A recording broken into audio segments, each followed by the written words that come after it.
Right, hi everybody. I'm very excited to be joined today by Holland McCue, who I know has got a lot to talk about on the subject of recruiter enablement.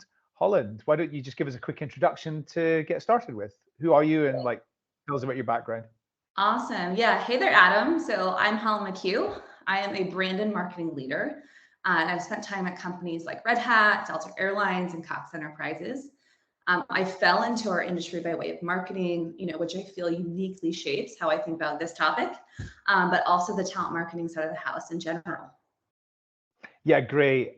So let's talk about recruiter enablement first. What is recruiter enablement to you? Give us a description.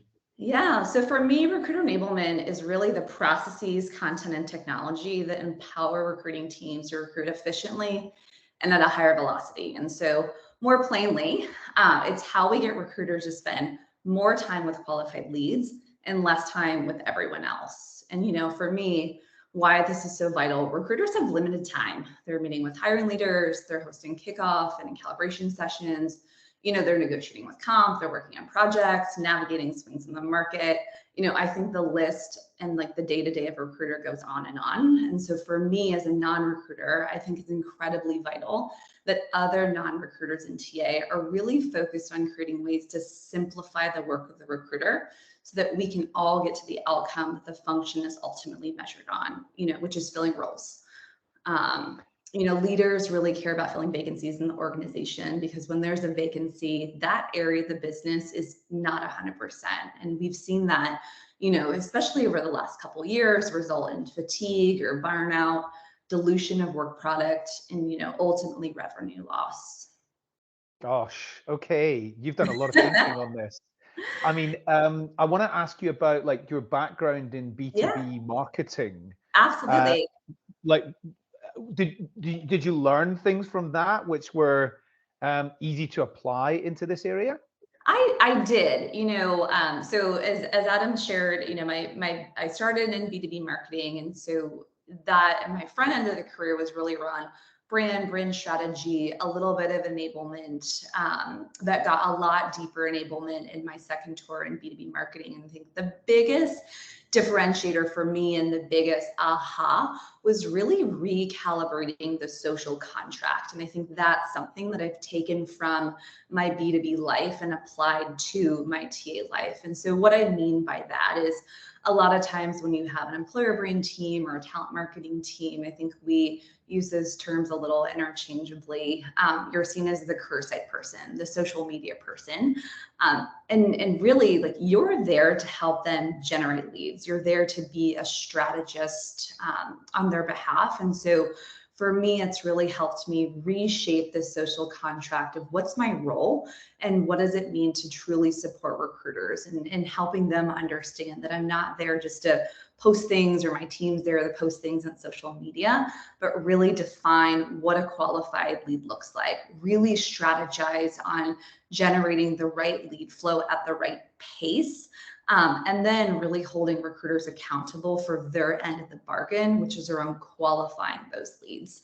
And then I've also pulled over some, just some technical learnings in terms of process improvements, smarter CRM workflows, really leaning in and maximizing the tech that's available. And then as a marketer, content, and really shaping smarter content that's going to get recruiters to that ultimate outcome of, spending more time with those qualified leads and less time with everyone else. Do you know, I really believe that content is a fundamental aspect to this because when I started in recruitment, I did nearly everything using my voice, talking to Mhm. people. And I think a lot of recruiters are very good talkers, but they're typically not quite so good at conveying the same level of influence using written words. So I think that that's one that's really important, and I can see exactly why this has been something that, as a marketing professional, why this has been something that's Mhm. been interesting to you. Could you just tell us a bit more about how can content be better used in the TA context? Yeah, in this absolutely. role? So I think there's some things that are foundational. And I think every, really good employer brand, recruit marketing, talent marketing professional is going to go and put in, company facts and stats with, recent financials, social posts, outreach templates, job description templates. But when I really think about smarter content, it falls into a few buckets. One, I think smarter content educates leads about the team and the role that they're signing up for. And so I think we have this tendency to really focus on the culture promise of an organization, the brand promise, but not enough on the role promise. And so I think smarter content is really about not just selling the role, but also helping people really understand the role that they're signing up for. I'll give an example of my Delta days. Flight attendants just seems really glamorous on paper, and it's a phenomenal career opportunity. You're traveling, the world. You have these flight benefits. You're in a service-oriented role, so you're, engaging with new people every day. But at the end of the day, it's a role that's really focused on safety first. It's a really long interview process, and ultimately it takes you away from time from your family. And so I think smarter content really helps educate leads about the role that they're signing up for. Smarter content also helps overcome objections during the recruiter process. So another thing that I really like to provide content around for my recruiters is, hey, these are trends that we're seeing on review sites or just, sentiment on various platforms. What do you do if you get that question? I read this on Glassdoor. Can you tell me more? And so I also think about equipping and enable my recruiters with smarter content. It's helping them overcome common objections that they may face in the recruiting process. Another one could be benefits. Well, your benefits package equals X. And so really helping them communicate total compensation when it comes down to numbers. I also think smarter content primes your leads to be good candidates and advocates down the road. I'm a big believer in no gotchas. I don't get this, whole mystery of why we like to keep candidates essentially on their toes. I really believe in equipping with candidates with enough information that they need to come prepared to the recruiting screen. So they're not wasting time on unnecessary information sharing, that they have the right information at hiring manager stage and then further in the process, so that they're really putting the best foot forward and really, articulating their experiences in a way that aligns to your company's interview framework. And then last, I think smarter content also provides valuable information down funnel that your leads can share with other decision makers at time of offer.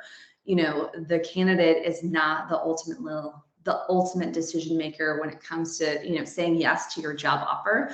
They're going to reach out in the same way a buyer may reach out to their buying committee. And a buying committee for a candidate may look like their career mentor, maybe their best friend, who hears about the role, day in and day out, and then their partner or spouse, if they have one, who's ultimately their business partner at the end of the day. So that's really what I think about when I think about smarter content for recruiters, to share with candidates. Wow. A lot.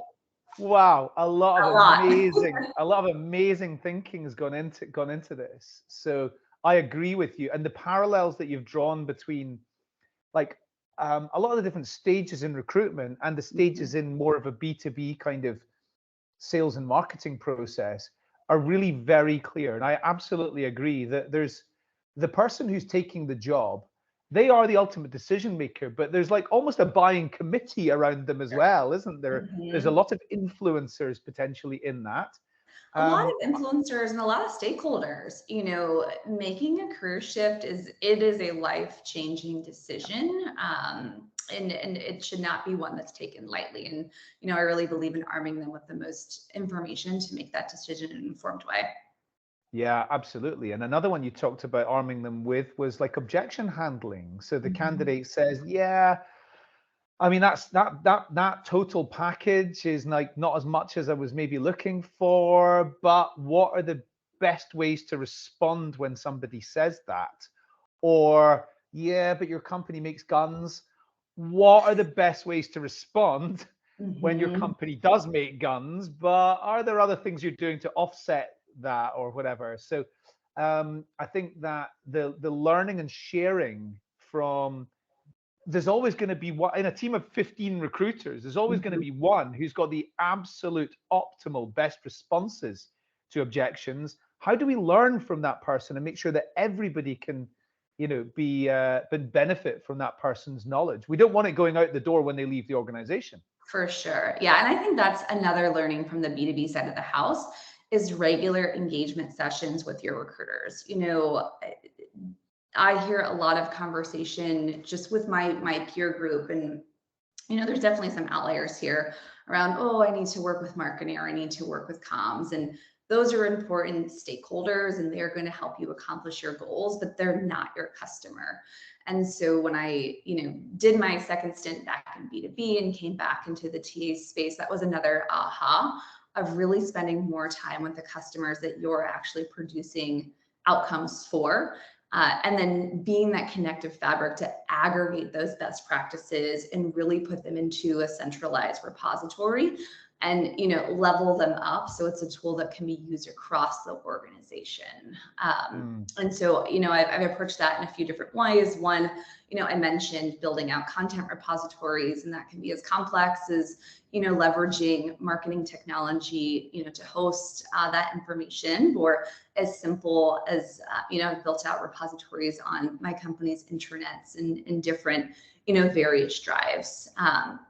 And I've also focused on, if a recruiter has a great idea or a learning that I gained through these, calibration sessions is taking the time to build out an additional learning path around this area of expertise. Example, last year, we had a recruiter in my APAC region who was really leaning into an emerging revenue stream in our business. And so brought this idea forward of, hey, I'm digging into this. It's incredibly complex. Is there a more simplified and engaging way that we can share this information on a global scale? And so what we actually ended up doing was a bit of a pitch contest where we, provided resources and thought leaders in the business to really help educate our recruiting team around this emerging revenue stream. We had our different, recruiting teams in our various regions across the globe do a verbal pitch or written pitch.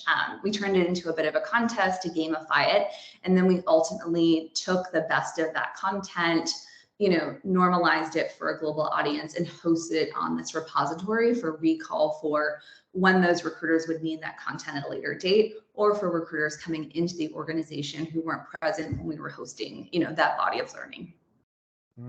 Wow. I could keep asking you about this all day because you've clearly got a lot of expertise in this area, loads of creative, great ideas. However, we need to keep something back because you and I are doing a longer form session in a couple of weeks' time, which we'll link to from this video with a couple of well-known people in our industry. So I won't say any more other than I'm very much looking forward to that. Likewise. And Holland, thanks very much for taking a little bit of time today to get started with talking about it. Yeah, thanks so much, Adam. Looking forward to just getting this topic out there.